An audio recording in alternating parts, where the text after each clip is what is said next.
Everyone, कैसे हैं आप सब। आई होप अच्छे होंगे, मस्त होंगे और मेरी कहानी एंजॉय कर रहे होंगे। तो किस टाइप की कहानी सुनना पसंद करेंगे आप सब कमेंट में ज़रूर बताइएगा। और आज की कहानी है जिसका कि शीर्षक है मनहूस। आई होप कि आप सबको बहुत पसंद आएगा। तो चलिए शुरू करते हैं आज की कहानी। दुबारी से तेज रोने की आवाज़ें पूरे घर को गुंजा रही थी। दाई अपनी झुकी कमर लिए जा चुकी थी और श्यामा अपनी दम छोड़ चुकी पत्नी के पास बिल्कुल शांत बैठे थे। गम या रुदन का कोई भाव उनके चेहरे पर ना था। बार बार परी बिलखती बच्ची की ओर बिना एक नज़र देखे हुए दुबारी से बाहर निकल आए। पत्नी जी की अंतिम क्रिया कर उन्होंने दुकान को अपना सदा के लिए घर बना लिया। उनकी अर्धांगिनी अपने पीछे अपना एक अंश भी छोड़ गई। इसकी खबर भी ना ली उन्होंने। चाची ने समाज के दबाव में उसे गोद तो लगाया, लेकिन दिल से न लगा सकी और इस तरह इस दुनिया में राजस्थान का बरमेल में एक और अनचाहा जीवन शुरू हो गया। नाम रखा गया रूमी, लेकिन पुकारा उसे मनहूस ही जाता रहा।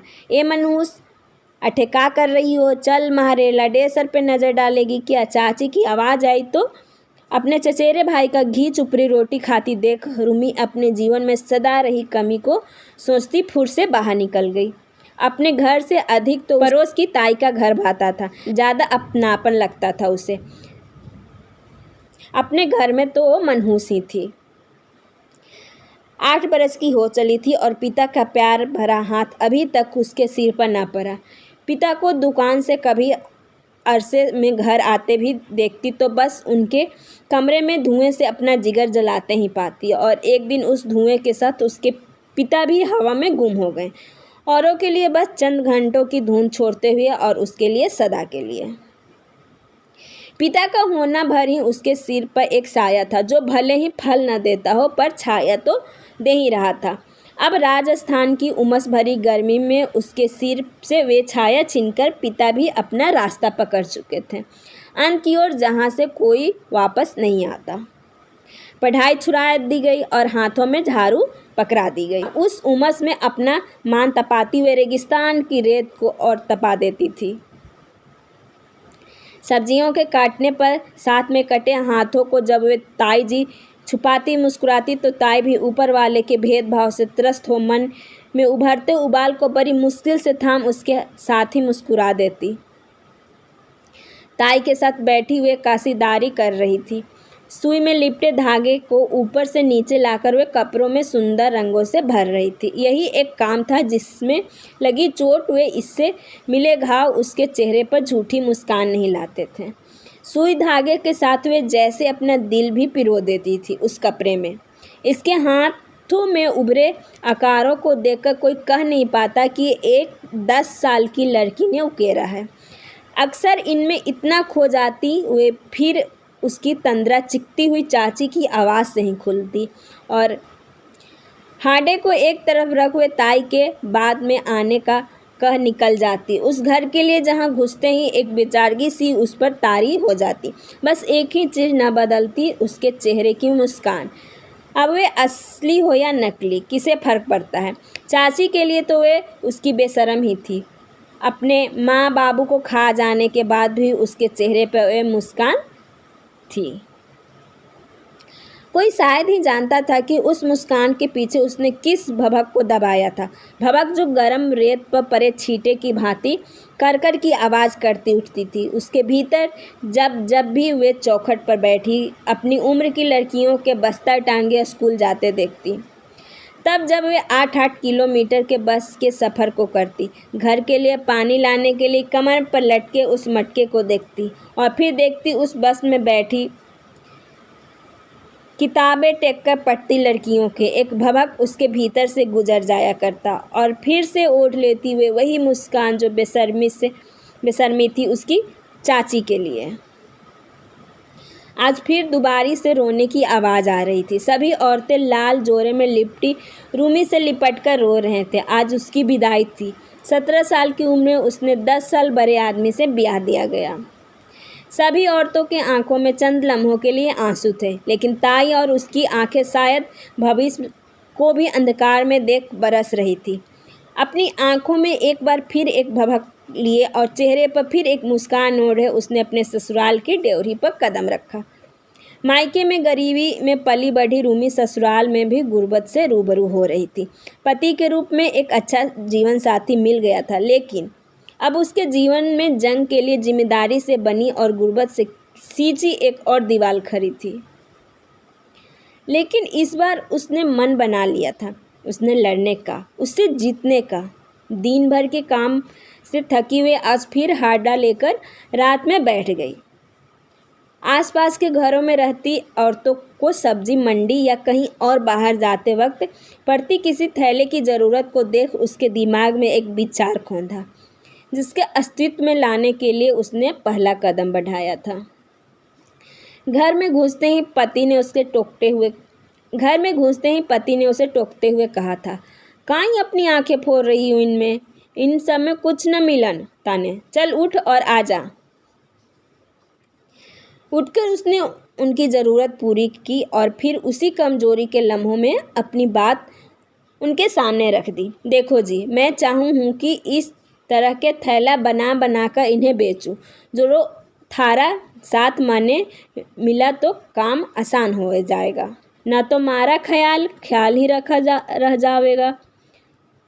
अब उन्हें अपनी ओर ताकता देख एक बार फिर से बोली, एक बार हमारी बात मानकर तो देख। मैं तो मान जाऊंगा, पर अम्मा को कैसे मनाओगी? थम हमारे पर छोड़ दो।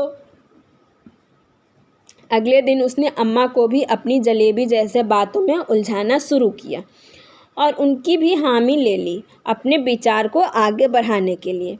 धागे से आकृति उकेर लेना तो उसके बाएं हाथ का खेल था, लेकिन उस कपड़े को एक थैले का आकार देना ही उसके विचार का दूसरा चरण था, जिसके लिए एक सिलाई मशीन की ज़रूरत थी। ना तो उसके पास कोई मशीन थी और ना ही उसे खरीदने के लिए पैसे का कोई ठिकाना था। बड़ी मेहनत से उसने हाथों से ही सिलाई करके अपना पहला थैला तैयार किया और फिर उसे पड़ोस में रहती हुई कुछ औरतों के सामने रखा। थैला इतना सुंदर बनकर निकला था कि सभी की नज़र जैसे उस पर टिकी गई। उसका पहला थैला हाथों हाथ बिक गया, साथ ही कुछ और थैलों का काम भी उसे मिल गया। बात चौपाल तक पहुंच चुकी थी और फिर धीरे धीरे पूरे गांव में उसके हाथों की कलाकारी अब पूरे गांव के सिर चढ़कर बोल रही थी। हाथों से ही मशीन जैसी पक्की सिलाई और आकर्षक कला के जरिए अब बात गांव की चौपाल से बाहर गांवों तक पहुंचने लगी और अपने साथ वापस लाने लगी ख्याति और पैसा। घर की गुर्बत दूर करने में थोड़े से योगदान ने उनकी अहमियत और घर में बढ़ा दी। बात तीसरे गांव में खुले लघु उद्योग संस्थान तक पहुंची और जैसे रूमी के भाग खुल गए।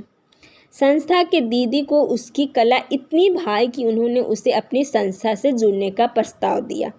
अंधा क्या मांगे, दो आंखें, उसने झट से यह प्रस्ताव स्वीकार किया।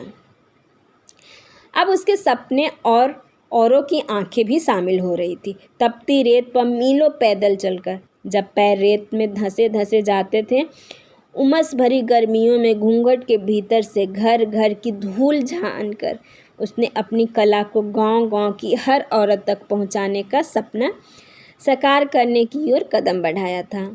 अकेले सफ़र करने वाली रूमी के साथ अब कारवां बंध चला था। आसान ना था ये सफ़र। हर घर में उस कला के प्रेमी नहीं मिलते थे, कुछ के फटकार भी मिलती थी। ये जान न मारो घर की औरतों के बहकावे में ना। चूल्हा चौका छोड़ अब के ये थैले सिवेंगे, जा अठे थारे बहकावे में ना कोई आने वाला। लोगों की चुभती बातें सुनकर भी वे अपने पैरों को थकने ना देती। जब सूरज अपने चरम पर आता था तो एक भभक सा उसके मन के साथ तन में भी उतर जाया करता था। लेकिन गुर्बत को अपनी आंखों से इन 21 सालों से देखती आई रूमी ने उन औरतों को रोजगार देने को ठानी थी।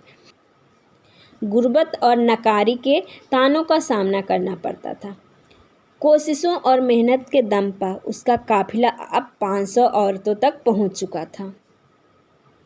हार्वर्ड यूनिवर्सिटी में चंद पढ़े लिखे व सम्मानित लोगों के बीच मंच पर खड़ी रूमी ने अपनी बात की शुरुआत खम्मा घड़ी के साथ तो पूरा हॉल खम्मा थरी के शोर से गूंज उठा। आज रूमी का मन का भभक बोल बनकर उसके होठों से फूट रहा था। वे लड़की जिसने 4वीं कक्षा भी पास ना की हो, उसका इस मंच तक का सफ़र अद्भुत है। ताई की सिखाई कला मुझे यहाँ तक ले आएगी, मैंने कभी न सोचा था, पर आज जब ये हो रहा है तो खुद को छूकर देखने का मन है कि ये सच है या सपना। चाची ने जब मारो बदन पर पहला थप्पड़ जरा था, उस समय उठी भभक आज जाकर शांत हुई है। इस मंच के जरिए मैं बस यही कहना चाहूँगी कि हुनर बस तुम्हारे जज्बे का मोहताज है, तो बस उठो और लगा दो अपना सारा जज्बा अपना हुनर में, और फिर बस उस हुनर का हाथ थामे उड़ चलो अपनी मंजिल की ओर। तालियों की गड़गड़ाहट से हॉल गूंज उठा और सीढ़ियों से नीचे उतरती रूमी के जहन में पिछले कई साल की एक रील की तरह चलने लगे। घर घर जाकर औरतों को रोजगार देने का सफ़र अब फैशन शो के रैंप तक पहुंचने को था। अब मोहल्ले की महिलाओं की आंखों में रूमी के लिए प्रशंसा की जगह जलन ने ली थी। जगह जगह झुंडों में बात हो रही थी, कोई उसके चरित्र पर सवाल उठा रहे थे और कोई उसकी किस्मत पर केवल रस खाकर बेवजह ही उसे नीचा गिराने के तरीके खोज रहा था। इन सब का असर होना था और हुआ।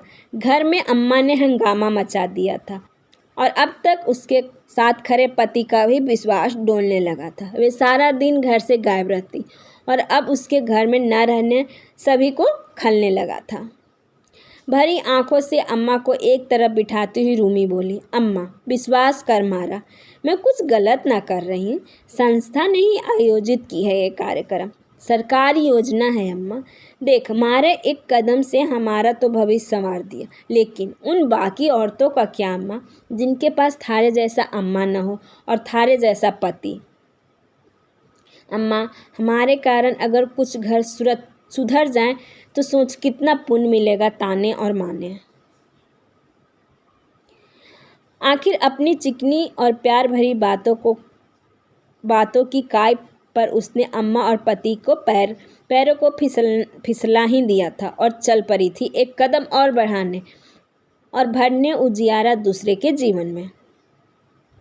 फैशन शो में जब उसके हाथों की कलाकारी से सजे कपड़े पहनकर लड़कियां और लड़कों ने जलवे दिखाए तो सभी को उसकी कला का लोहा मानना पड़ा। उस सरकारी आयोजन में काफ़ी पैसा अब उसकी संस्था तक पहुंच चुका था, जिसकी वो इस समय प्रेसिडेंट थी। उसके इस फैशन शो ने उनकी पहुंच अब राजस्थान के बाहर कर दी। 500 महिलाओं का काफिला अब 5 लाख महिलाओं तक पहुंचा। इसका पता किसी को नहीं चला।